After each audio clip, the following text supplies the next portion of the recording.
आज हम लोग पढ़ेंगे जातीय मान क्या होता है, स्थानीय मान क्या होता है, बाकी पूर्णांकों का संभरक नियम क्या होता है, क्रमिक में नियम क्या होता है, साहचर्य नियम क्या होता है, वितरण नियम क्या होता है, तत्समक क्या होता है, ये सारी चीजें हैं।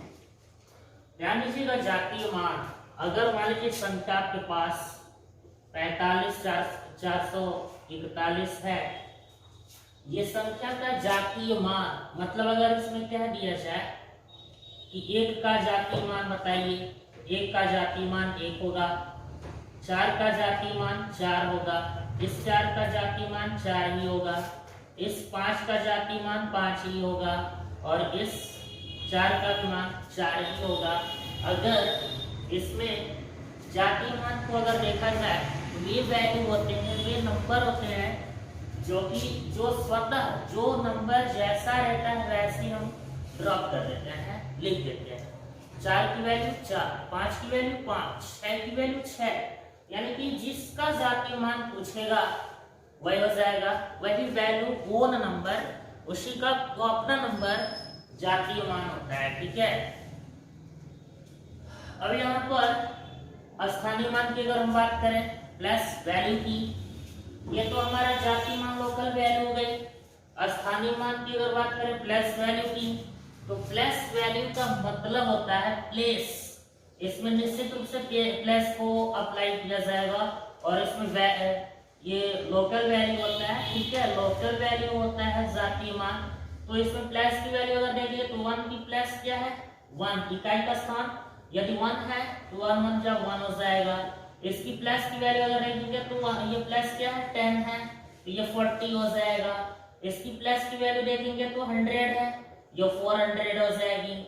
इसकी प्लस वैल्यू देखेंगे तो ये 1000 है तो 5000 हो जाएगा। मींस इस तरह से इसकी वैल्यू 10,000, यानी कि स्ट्रक्चर इसका बनता जा रहा है ये प्लस वैल्यू पर ये 40,000 हो जाएगा। मींस इस हिसाब से इसको सभी को जोड़ेंगे तो मेरा यही आएगा, है ना। ये सभी को अगर प्लस कर देते हैं तो मेरा ये वैल्यू आ जाएगा। इस कंडीशन में ये हमारा प्लस वैल्यू निकालने का स्ट्रक्चर आ, प्लस वैल्यू वॉज 30 क्लासेस में आप लोगों को बताई गई होगी, है ना। प्लस वैल्यू ये प्राइमरी क्लासेस जूनियर क्लासेस में आपको प्लस वैल्यू बताई गई थी। बस उसी से रिलेटेड आपको एक आध नंबर का कंपटीशन में सवाल कर देता है, बच्चे कंफ्यूज हो जाते हैं कि जातीय मान क्या होता है और स्थानीय मान क्या होता है। ठीक है, लोकल वैल्यू और प्लस वैल्यू की डिफरेंस क्या होती है बच्चों को दिमाग भंड कर जाता है। ठीक है, अब हम बात करते हैं पूर्णांकों की संभरक की। पूर्णांकों का संभरक कैसे किया जाता है, संभरक नियम क्या होता है जान लीजिए। ये जितने भी नियम होते हैं, संभरक नियम होते हैं, साहचर्य नियम होते हैं या बंटन नियम होते हैं, ये तो ये बस योग के लिए और मल्टीप्लाई यानी कि गुणा के लिए, योग के लिए गुणा के लिए प्रभावी होता है, बाकी घटाना और भाग के लिए प्रभावी नहीं होता है ये नियम। ठीक है, पूर्णांकों का संभरक नियम, अगर कोई संख्या a है तो इसमें अगर कोई भी वैल्यू जोड़ते हैं, है ना, b, तो इसका रिजल्ट a प्लस b ही आएगा। मीन्स इसका रिजल्ट कोई पूर्णांक ही आएगा। अगर दो पूर्णांकों का योग अगर जोड़ते हैं तो कोई ना कोई इसका तीसरा कोई पूर्णांक आएगा, यह हमारा योग से संबंधित है। a मल्टीप्लाई b को अगर देखेंगे तो इसका रिजल्ट कोई ना कोई पूर्णांक ही आएगा, आप c यानी 1 जो भी हो। ठीक है, तो ये क्या है पूर्णांकों का संभरक नियम, जो कि किसी भी संख्या, किसी भी दो संख्याओं को, चार संख्याओं को अगर मल्टीप्लाई करते हैं या जोड़ते हैं तो उस कंडीशन में उसकी वैल्यू एक इंटीजर प्राप्त होगी। पूर्णांकों का क्रमिक में नियम की अगर बात करें तो a प्लस b, अगर ये दोनों वैल्यू a प्लस b है तो अगर इन दोनों का क्रम विनिमय कर दिया जाए, मीन्स b प्लस a कर दिया जाए तो मान में कोई डिफरेंस नहीं आएगा। यदि दोनों का मान अगर कोई c इंटीजर आ रही है, रिजल्ट a प्लस b और b प्लस a में कोई डिफरेंस नहीं आएगा। दैट मीन्स अगर एग्जांपल से समझ सकते हैं 3 प्लस 2 इक्वल टू 2 प्लस 3 हो जाएगा, दोनों का रिजल्ट क्या आएगा 5 ही आएगा। तो इसमें क्या होता है, ये क्रमिक में नियम का आर्किटेक्चर प्लस वाले में लेता है, माइनस वाले में नहीं लेगा। ठीक है, क्रमिक में नियम से कम्युलेटिव लॉस होता है इंटीजर का, वह निश्चित रूप से एडिशन को लेता है, मल्टीप्लिकेशन को लेता है, बट सब्ट्रैक्शन एंड डिवाइड को नहीं लेता है। मल्टीप्लाई को भी देख सकते हैं यहाँ पे, A multiply B equal to B multiply A, दोनों का रिजल्ट कोई एक नंबर आएगी, कोई ना कोई वैल्यू आएगी। इसका रिजल्ट अगर मान लो तो 3 multiply 2 equal to 2 multiply 3 equal to result क्या है 6 आ रहा है। तो दोनों की रिजल्ट क्या आ रही है 6 आ रही है, यानी कि क्रम बदलने पर, है ना, गुणांकों का क्रम बदलने पर या तो योग वाला हो या गुणा वाला हो, कोई डिफरेंस नहीं आता है। और फिर नेक्स्ट हम बात करते हैं, बहुत ज्यादा लंबा मतलब नहीं चाहता हूं मैं, गुणांकों का शास्त्रीय नियम की अगर बात करूं तो शास्त्रीय नियम क्या होता है कि इसमें भी योग और गुणा को ही अचीव करता है विशेष तौर से।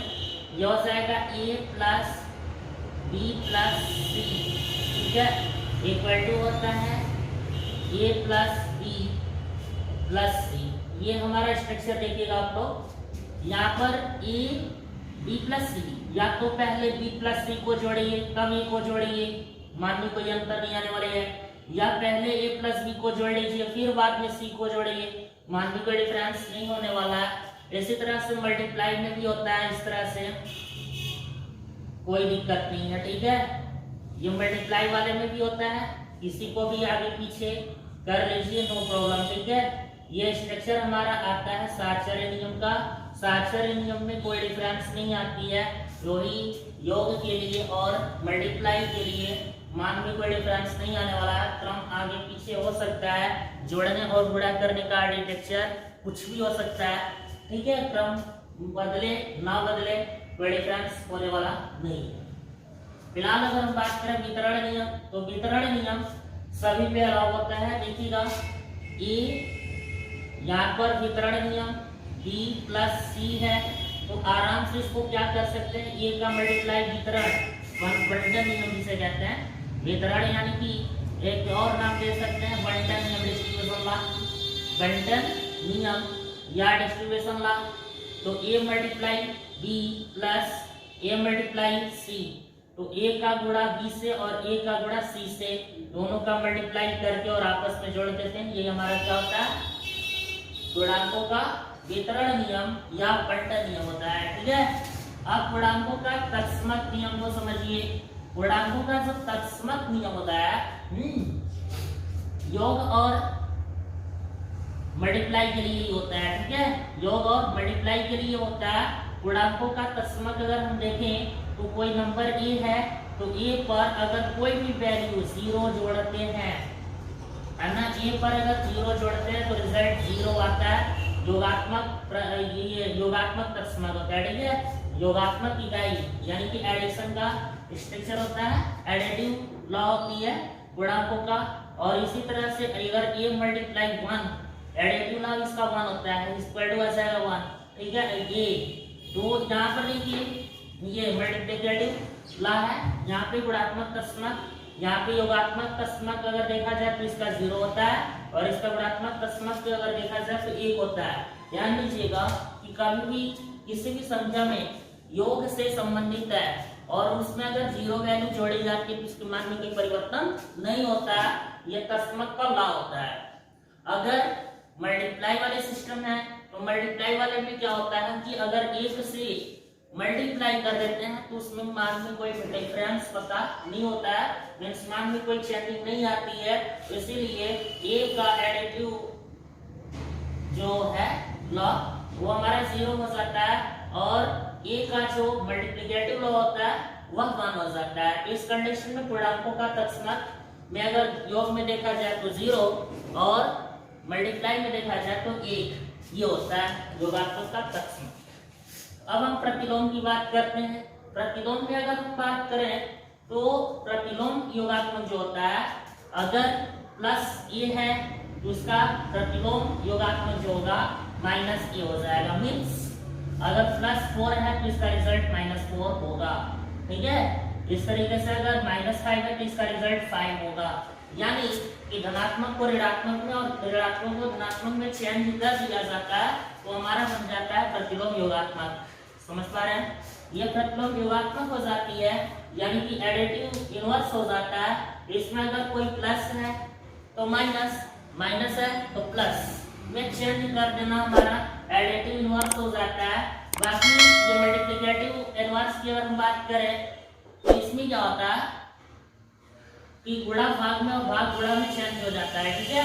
गुणा भाग में और भाग गुणा में चेंज हो जाता है, या अंश हर में चेंज हो। अगर मान लीजिए a बटे b है तो इसका योगात्मक ये गुणात्मक प्रतिलोम हमारे क्या हो जाएगा, b अपान a हो जाएगा।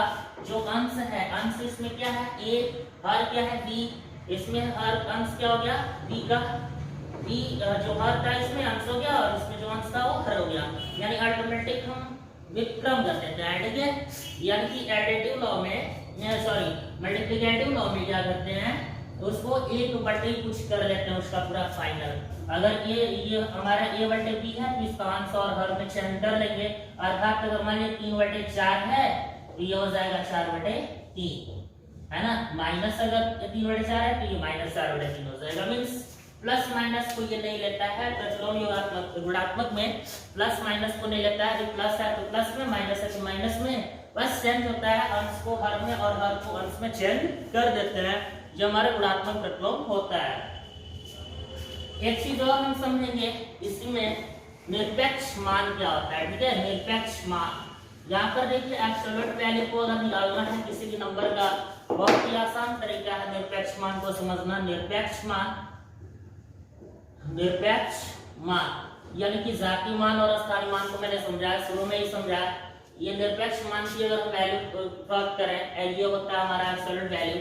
मींस अगर निरपेक्ष मान को अगर देखा जाए तो इस तरह से हमारा मॉड लगा रहता है, यानी मॉड माइनस a का मान हो जाएगा a, ठीक है। और यदि मॉड अगर लग जाए किसी भी लेवल पर तो इसका भी मान हो जाएगा प्लस a, अर्थात प्लस a में उसकी वैल्यू निकाली जाती है, अर्थात माइनस 3 बटे 4 है और इस पर ये लगा है तो इसका रिजल्ट हमारा 3 बटे 4 हो जाएगा, ठीक है। अगर कोई भी वैल्यू माइनस के ग्रुप में है और निरपेक्ष मान ये सिंबल है आपका जो है मॉड, ये हमारा निरपेक्ष वैल्यू का सिंबल होता है। अक्सर बच्चे कंफ्यूजन में हो जाते हैं ये क्या होता है, ठीक है। तो ये मॉड होता है और मॉड ये निरपेक्ष वैल्यू होती है। यहाँ पर निरपेक्ष वैल्यू ये मान निकालने के लिए यदि माइनस में है तो ये प्लस का रिजल्ट आएगा, ठीक है।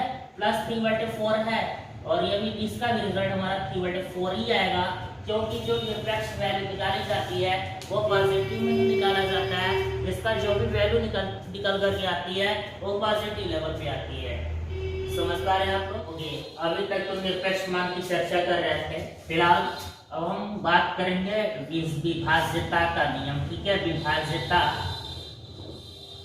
का नियम, बहुत सारी कंफ्यूजन रहती है कि बहुत ऐसे बच्चे होते हैं कि विभाज्यता कैसे कटे, डिविजिबल वाली सिस्टम, कैसे नंबर्स को, बड़े बड़े नंबर्स को काट सकें और भी कम समय में। उसके विषय में देखा जाएगा विभाज्यता का नियम।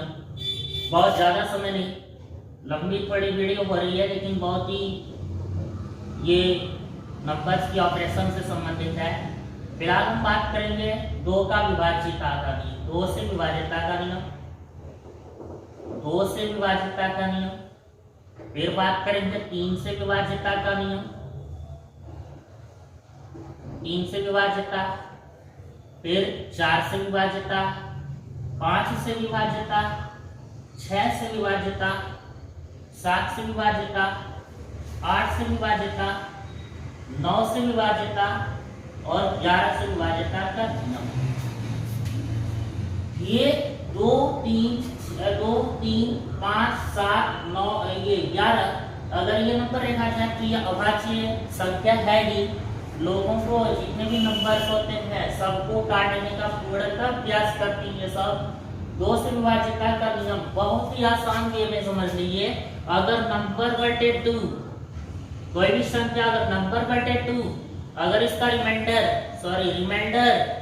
अगर 0 आती है तब तो 2 से विभाज्य है। रिमाइंडर अगर 1 आती है तो उसका रिजल्ट क्या होगा, रिमाइंडर यदि 1 आती है तो 2 से विभाज्य नहीं होगा। मीन्स सिंपल 0 हो या 1 हो, अगर वह सम संख्या है तो इकाई के स्थान पर ध्यान दीजिएगा, इकाई के स्थान पर 0, 2, 4, 6 एंड 8 ये वाली नंबर आप लोग याद कर लीजिए। 5 नंबर अगर 1 के स्थान पर, इकाई के स्थान पर 0, 2, 4, 6, 8 आती है तब तो वह 2 से विभाज्य होगी, वरना इसके अलावा कोई भी नंबर आती है वो विभाज्य नहीं होगा। दूसरा चीज 3 से विभाजित क्या करना है, बहुत इन शॉर्ट में समझाते हुए निकल रहा हूं। यहाँ पर अगर कोई भी नंबर दी गई है तो उस नंबर की चाहे वह इकाई, दहाई, सैकड़ा, हजार, इसी तरह से आता है 1, 10, 100, 1000, 10,000, इस तरह से आती है। उन सभी नंबरों को लेकर के जोड़ लीजिए। ये 3, 4, 5, ठीक है, 1, अगर ये नंबर आ रही है तो इस सभी नंबर को आप जोड़ लीजिए। जैसे 3, 4 प्लस 5 प्लस 1, आपस में सबको जोड़ लीजिए, है ना। यह हो जाएगा 4, 3, 7, 7, 5, 12, 12, 13। यहाँ पर रिजल्ट आ रहा है 13, ठीक है, ये नंबर है, ये रिजल्ट आ रहा है 13। देखिएगा 5, 1, 6, 6, 4, 10 और 10, 3, 13। अगर 13 रिजल्ट आ रहा है तो इस कंडीशन में चेक कीजिए कि क्या यह 13 3 से विभाज्य होगा। बिल्कुल नहीं होगा। यदि वह नंबर विभाज्य नहीं होता तो वह 3 से विभाज्य नहीं होगा। यदि इसी संख्या में अगर 3, 2, 5 और 2 इस तरह से अगर कोई नंबर आ गया तो इसको भी जोड़ लीजिए। 3 प्लस 2 प्लस 5 प्लस 2, यह हो जाएगा 7, 5, 12 हो जाएगा। और बटे 3 देखिए 3 हो जा, यानी कि अगर यह नंबर 12 कट गई 4 बार में तो यह कंडीशन में यह वाला जो नंबर होगा 3 से विभाज्य होगा। यानी कि इस तरह से 3 से विभाज्य होने का सिस्टम, अगर सभी नंबर व ऑफ प्लस वैल्यू, ठीक है, जो प्लस वाली लेवल को लेकर के 1, 10, 1000, 100 सभी वाले जो प्लस है उस प्लस के जो भी नंबर है जाति मान को लेकर के और जोड़ देंगे, और जोड़ने के बाद जो भी रिजल्ट आ रहा है अगर वो बटे 3 कर देंगे और 3 से कट जाती है तब तो पूरी नंबर जितनी बड़ी संख्या होगी वो 3 से विभाज्य होगी, वरना नहीं होगा। इनसाइडली अगर कोई भी नंबर है, अगर वह 2 से और 3 से, अगर मान लिया 18, ठीक है, अगर 18 को देखेंगे तो 2 से कटेगा दोनों में 18, अगर 18 को देखेंगे 3 से तो 3 छके 18। इस कंडीशन में अगर देखा जाए तो यह 18 संख्या जो है वह 2 से भी कट रही है और 3 से भी कट रही है, तो 100% वह 6 से कटेगी। यानी कि जो संख्या 2 से भी कट रही है और जो संख्या 3 से कट रही है वह 100% यहाँ पे 6 से विभाज्यता का जो नियम है यह 6 वाला भी कट जाएगा, 6 से कट जाएगा। आप यहाँ से आपको समझ सकते हैं 2 और 3 से जो नंबर कट रही है वो 100% 6 से कटेगी, दोनों नंबर से कटना चाहिए। यहाँ पे हम बात करेंगे 4, तो 4 अगर नंबर है, 4 से विभाज्यता का नियम, तो इसमें क्या है ना, थोड़ा टॉपिक बदलेगी। 4 से विभाज्यता का जो नियम है यहाँ पर देखिए 3, 4, 5, 2, 8 इतनी बड़ी नंबर है और मुझे चेक करना है कि क्या यह 4 से डिवाइड है या नहीं। चेक करने का सिंपल तरीका ये होता है, जो इकाई और दहाई 2 नंबर उठा लीजिएगा 1 और 10, यानी कि 2 नंबर उठा लीजिए। यदि वह 2 नंबर अगर उठा करके 4 से काटिए, 4 7 28 होता है, 7 बार में कट रहा है, तो इस कंडीशन में अगर 28 कट गया 7 बार में 4 से, तो 100% पूरी 4 से कटने के लिए पूरी नंबर जितना बड़ी से बड़ी संख्या हो वह 4 से कट जाएगी, 100% श्योर है। आज बात सुनने, इस तरीके से हमारे 4 से विभाज्यता का नियम का आर्किटेक्चर होता है। अगर हम इसी लेवल से हम 8 से विभाज्यता का नियम देखें, 8 से विभाज्यता का नियम, तो कोई भी नंबर उठा लीजिए, है ना, 5, 3, 2, 1, 6, ठीक है, तो 100% यहाँ पर जिस तरीके से 4 वाले में 2 अंक को लेकर के देखे हैं, है ना, उसी तरह से यहाँ पर इकाई, दहाई और सैकड़ा 3 अंक को उठाइएगा और यहाँ पर 216/8 कर दीजिएगा और 8 से यदि कट जाता है, देखिए 8 दूनी 16, 8 दूनी 16, 5 56, 8 सत्ती 56, 27 बार में कट रहा है 8 से, ठीक है। तो यहाँ पर ये 216 यदि 8 से कट रहा है तो इस कंडीशन में 53 216 100% कटेगा।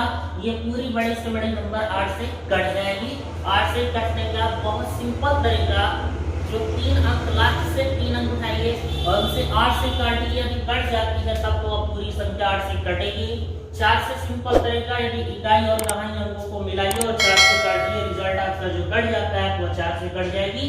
यदि नहीं कटता है तो वह नहीं कटता है, यदि 8 से और 4 से। फिलहाल हम बात करते हैं 5 से विभाज्यता का नियम। 5 से विभाज्यता का नियम, तो 5 से विभाज्यता का नियम बिल्कुल ही सरल है। अगर वह 5 से विभाजित होगा तो इकाई के स्थान पर 0 और 5 होना चाहिए, या तो इकाई के स्थान पर 0 हो, नहीं तो 5 हो। अगर वह संख्या इकाई के स्थान पर 0 और 5 है तो 100% वो 5 से विभाज्य होगा। 10 से विभाज्य होने का स्ट्रक्चर यहाँ पे 10 लिख देते हैं। 10 से विभाज्य होने का स्ट्रक्चर जो है वह सिर्फ इकाई के स्थान पर 0 अगर आ गई, ठीक है, सिर्फ इकाई के स्थान पर केवल 0 अगर आता है, इकाई के स्थान पर केवल 0 आता है तो उस कंडीशन में 10 से विभाजित होगा, और 0 और 5 दोनों आएगा तो वह 5 से दोनों नंबर्स डिवाइड हो जाएगी। ये होता है 10 और 5 से विभाज्य होने का तरीका, ठीक है। तो मैंने आपको 6 से विभाज्य होने का स्ट्रक्चर बता दिया, जो 2 और 3 से विभाज्य होगा वह 6 से डिवाइड होगा, जो 4 वाला और 8 वाला एक साथ बता दीजिए, 5 और 10 वाला एक साथ बता दिया। अब हम बात करेंगे 9, ठीक है। तो 9 वाली संख्या को अगर हम देखें तो 3 से विभाज्य होने के लिए क्या किए हैं, सभी प्लस को जोड़े हैं और जो रिजल्ट है 3 से डिवाइड किए हैं। इसी तरह से कोई नंबर उठा लीजिए, है ना, 5 7 3 2 1 3 3 6 6 7 7 6 13 और 0 5 18। देखिए यहाँ पर सभी नंबर को जोड़िए, 5 धन 7 धन 3 धन 2 धन 1, तो रिजल्ट क्या है 12 3 15 2 17 18। इसका रिजल्ट आ रहा है 18, और ये 18 को देख लीजिए 9 से कटेगा क्या, 9 दूनी 18। अगर ये 9 से कट गया तो पूरी संख्या 9 से कट गई, श्योर है। अगर अंकों को जोड़िए, जोड़ने के बाद रिजल्ट जो आ रहा है, अगर वो रिजल्ट 9 से कट जा रहा है तो 100% पूरी संख्या 9 से कट जाएगी। अगर वह संख्या जोड़ने पर आ रहा है जो, और वह 3 से भी कट जा रहा है तो वह रिजल्ट, वह पूरी संख्या 3 से कट जाएगी। अर्थात इसका रिजल्ट 18/3 से भी काटेंगे तो ये 3 9 18, या 3 से भी संख्या कट जाएगी और 9 से भी कट जाएगी। ये सिस्टम दोनों का बराबर होता है, यानी इसके प्लस को जोड़ लिया जाता है। जो संख्या 3 से कटेगी 3 से विभाजित, जो संख्या 9 से कटेगी 9 से विभाजित, ठीक है। तो ये कंडीशन आती है। मैं बात करूंगा पहले नंबर, थोड़ा सा 11 वाले पर। 11 का जो नंबर है ना, 11 वाले पर 11 की विभाज्यता का जो नियम है बहुत ही सरल है। बच्चे कंफ्यूजन में हमेशा रहते हैं 11 से विभाज्यता का और 7 से विभाज्यता का, थोड़ा सा अलग मेथड है इन दोनों का। देखिए कोई भी नंबर उठा लीजिए, है ना, कोई भी नंबर उठा लीजिए, उस नंबर को हम चेक करते हैं। एक नंबर उठाते हैं हम 80 164 59 1, 80 164 59 1, ये नंबर है 80, ठीक है। ये नंबर है 80164591। इस नंबर को हम देखिए क्या कर रहे हैं, कैसे ये 11 से कटेगा कि नहीं कटेगा। सिंपल तरीका, पहले जो सम संख्याओं के स्थान पर, सम संख्याओं के स्थान पर जो भी संख्याएं हैं, ठीक है, जो भी नंबर हैं, विषम संख्या के स्थान पर, है ना, स्थान पर संख्या को घटाइए। सम संख्या के स्थान पर जो भी संख्या है उसमें से विषम संख्या के स्थान पर जो भी संख्या है उसको घटाइए। यदि रिजल्ट इसका 0 आएगा या कोई नंबर आएगा और वह नंबर 11 से डिवाइड होगा, ठीक है। यदि इन दोनों में अगर ऐसा करें तो कोई न कोई नंबर आएगा और वो नंबर यदि 11 से डिवाइड हो गया तभी भी हमारा क्या हो जाएगा। तो सम संख्या के स्थान पर कौन संख्या आ रही है, तो यहाँ पे देख लीजिए सम संख्या के स्थान पर 9 आ रहा है, 4 आ रही है, 1 आ रहा है और 8 आ रहा है। इसको एक साथ ले लीजिए, माइनस विषम संख्या के स्थान पर 9 आ रहा है, सॉरी 1 आ रहा है, 5 आ रहा है ना, 6 आ रहा है और 0 आ रहा है। इन दोनों संख्याओं को देखिएगा, यानी सम संख्याओं के स्थान पर जो भी नंबर 9, 4, 1 और 8 आ रही है सबको जोड़िए। 8 1 9, 9 18 4 22 में से यहाँ पर देखिए 6 5 11 और 1 12 में से ये 10 आ रहा है रिजल्ट में, ठीक है। यानी कि 8 1 9 9 18 4 22 में से 5 1 6 6 12 रिजल्ट आ रहा है, 10 आ रहा है रिजल्ट। तो ये 10 ना तो ये रिजल्ट इसका 0 ही आया और ना ही यह 11 से आया, 11 ही आया, यानी कि दोनों नंबर नहीं आए। अतः यह नंबर हमारा 11 से विभाज्य नहीं होगा, ठीक है। यह नंबर हमारा क्या होगा, 11 से विभाज्य नहीं होगा। लेकिन इसी तरह से 23 69 70 69 23 69 70 69 ये नंबर ले लीजिए और इस नंबर को फिर मिलाइए, फिर ट्राई कीजिए। अगर नंबर यहाँ पे 0 है और यदि 11 आ रही है या 11 से डिवाइड होने वाली संख्या आ रही है, जैसे जोड़िए सम संख्या पर देखिए 6 7 6 और 2 सम संख्या हो गया, माइनस विषम संख्या 9 0 9 और 3 सबको जोड़िए। 6 2 8 8 7 15 15 6 21 में से यहाँ पे देखिए 9 9 18 3 21 दोनों को काट लिया, क्या आ गया 0। तो यदि 0 आती है तो ये नंबर 11 से 100% कटने वाली और कट जाए। तो ये नंबर होती है 8 11 से काटने का सिस्टम, 11 से कैसे कटेगा। एक चीज और हम बता दे रहे, फाइनल क्लास और लास्ट क्लास, ये लास्ट क्लास ही चल रही है। फाइनल 7 से काटने का जो नियम है, इस नियम को देखिएगा। सिंपल एक नंबर ले लेते हैं 882, ठीक है। एक नंबर ले लेते हैं 882 और ये पता करना है कि क्या ये 7 से डिवाइड होगा या नहीं, ठीक है। इसको पता करना है ये 7 से डिवाइड होगा कि नहीं होगा। देखिए 7 से डिवाइड होने के लिए इकाई का स्थान छोड़ दीजिए, ओके। इकाई का स्थान छोड़ने के बाद जो भी नंबर आती है उस नंबर को उठा लीजिए और वो नंबर लेने के बाद उसमें से जो इकाई का स्थान है उसको ले लीजिए और उसका दोगुना करके घटा लीजिए। जो इकाई का स्थान है उसको ले लीजिए, इकाई के नंबर के जो भी नंबर है उसको ले लीजिए और उसका दोगुना करके 88 में से या उसके दूसरे जो नंबर आ रहे हैं सब उस नंबर में से घटा दीजिए। घटाने के बाद देखिए क्या आता है, 88 माइनस 4 कितना आ रहा है, 84। अब ये पता कीजिए कि 84 7 से कटेगा क्या, 12 7 84, 7 से कट गया। तो अगर यह 84 संख्या कट गई 7 से तो पूरे 882 नंबर भी कट जाएगा। मतलब 7 से डिवाइड होने का सिस्टम यही है कि इकाई के स्थान को छोड़कर बाकी संख्या को लिख लेंगे और जो भी इकाई के स्थान पर रहेगा उसका दोगुना करके घटा देंगे और घटाने के बाद जो रिजल्ट आएगी, जो नंबर आएगी उसको बटे 7 कर देंगे। अगर कट जाती है वह संख्या कटेगी, अगर नहीं कटती है वह संख्या बिल्कुल नहीं कटेगी 7 से।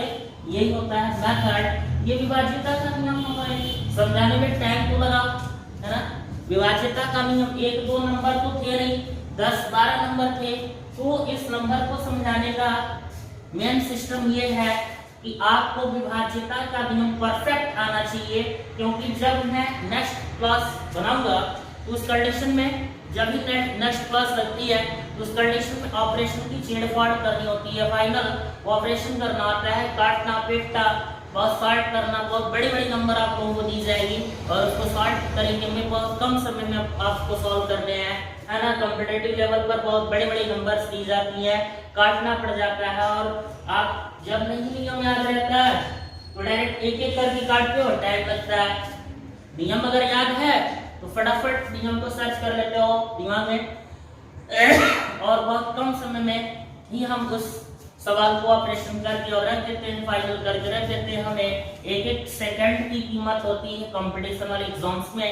इसलिए ये वीडियो लंबी तो है ना, लगेगी लंबी तो है ये वीडियो, लेकिन एक बार जिन्हें विभाज्यता का नियम कंफर्म नहीं है आज तक, एक बार इस वीडियो को जरूर देखिए फाइनल और यही इसी टॉपिक पर हम अपनी क्लास कंडक्ट करते हैं। Thank you, best of luck, that's all.